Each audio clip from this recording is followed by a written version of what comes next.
we gather again today in unusual circumstances, during extreme times, to consider extraordinary responses to the twin crises our nation faces, to our nation's health and to our economy.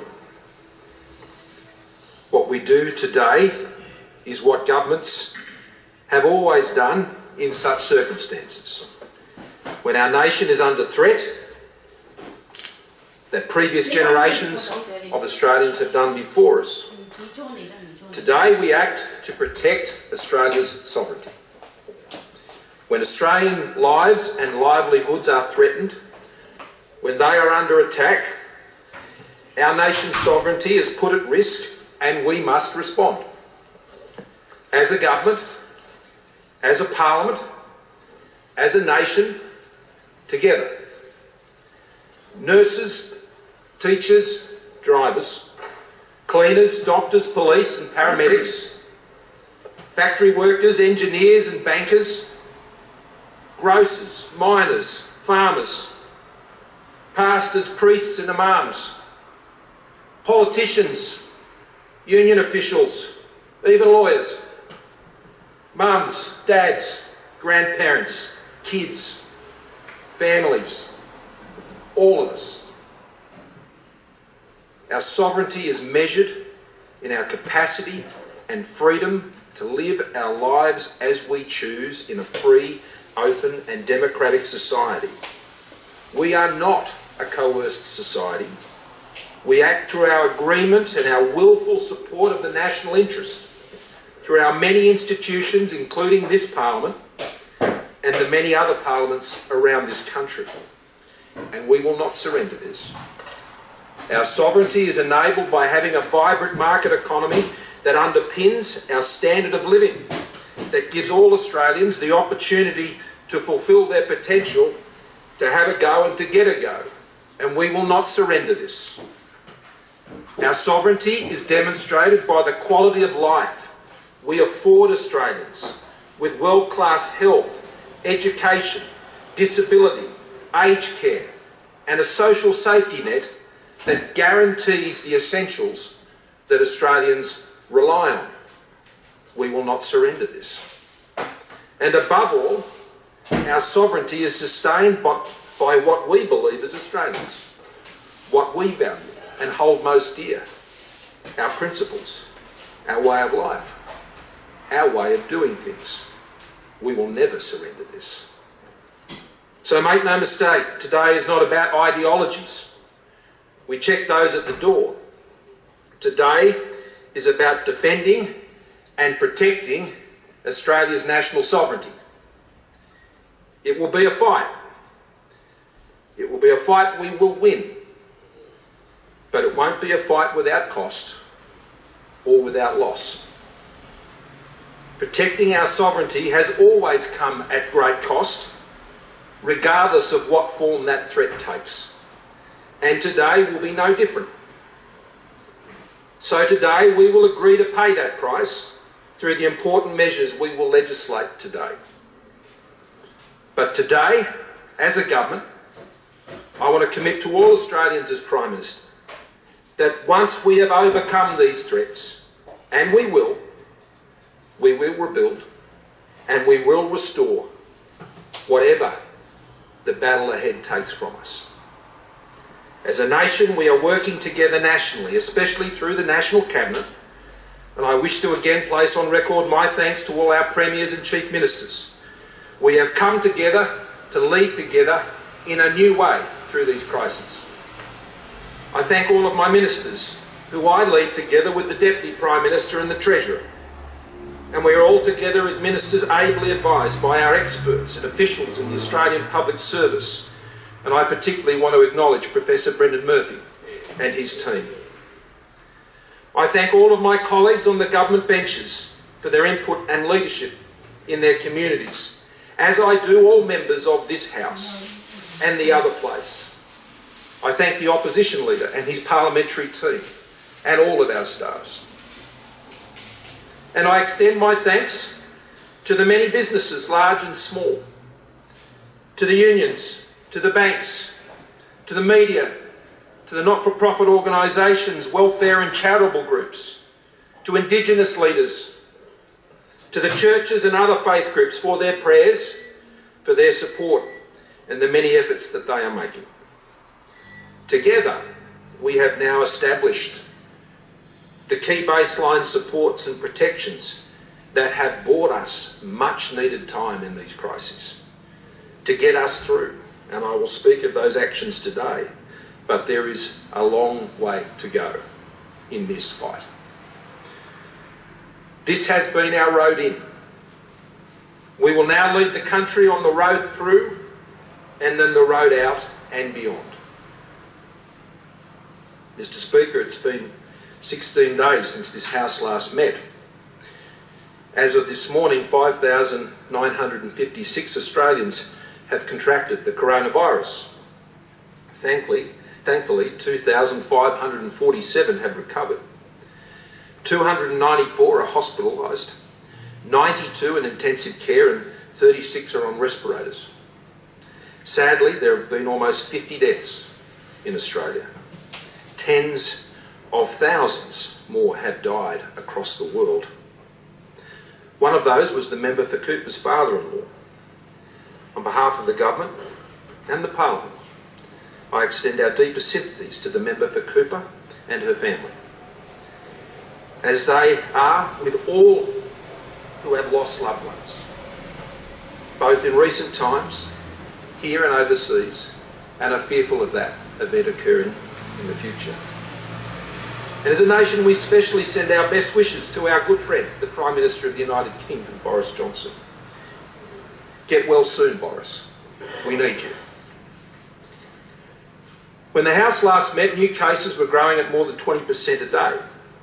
In recent days, it has averaged 2% a day. This is very encouraging. We are flattening the curve. We are buying ourselves precious time in this fight. And I want to thank the overwhelming majority of Australians for doing the right thing. You are saving lives. You are saving livelihoods. But we have to keep our efforts. Progress can be easily undone, as we have seen in other places around the world. We're only a few days away from Easter, a time that should give us great hope. And the message is clear though. Stay home, don't travel, don't go away. We can't let up now. Mr. Speaker, I've said many times we are facing twin crises, a health crisis and an economic one. And we must deal with them simultaneously and in real time, and so often they work against each other. But that is the balance we must achieve. Since the Parliament last met, we have taken many actions on many fronts. People coming back from overseas now have to self-isolate for 14 days in a designated facility. The National Cabinet has further tightened restrictions on public gatherings, and these are taking some time to get used to. We've expanded the coronavirus testing criteria to include people with fever or acute respiratory infection and under key categories.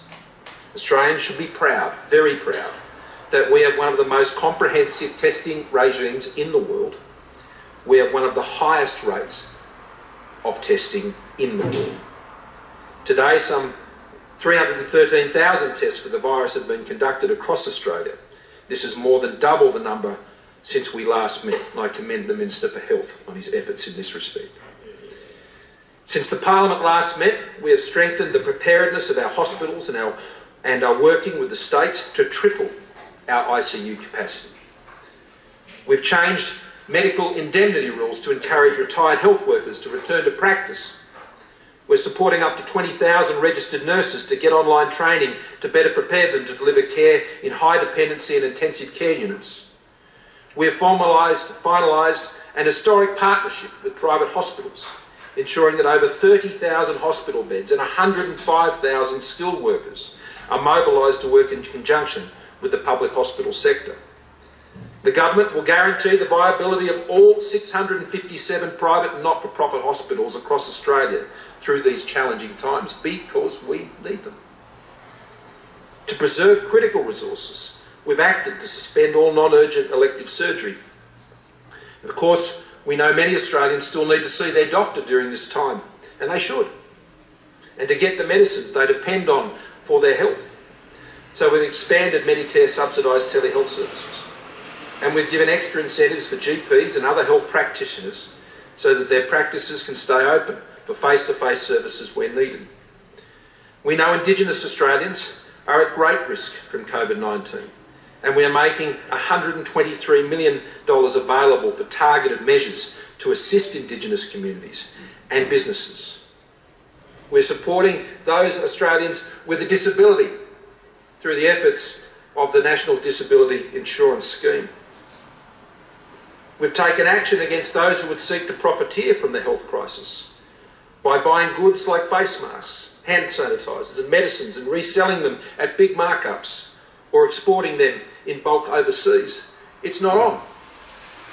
These products should be for Australians first and foremost. We've invested an initial $74 million for mental health support. And to counter the great risk from domestic violence, we have committed an additional $150 million to support Australians experiencing domestic, family and sexual violence. And while we have continued to build our national medical stockpile, all this time, over 30 million masks have arrived in just recent days, with great help from groups like the Minderoo Foundation, with more than 500 million masks on order and domestic production also underway. Mr. Speaker, our government has moved decisively to address the economic storm that also confronts us. This is the greatest economic crisis to afflict the world in many generations. We have responded with the biggest economic lifeline in Australia's history that we will consider today. And I want to thank the Treasurer for his leadership as these measures have been brought together, working together, I should say also with the Treasurers of the states and territories around the country on so many other measures. So far, more than 200,000 additional job seeker claims have been finalised over the past few weeks, with the COVID-19 supplement doubling our safety net support.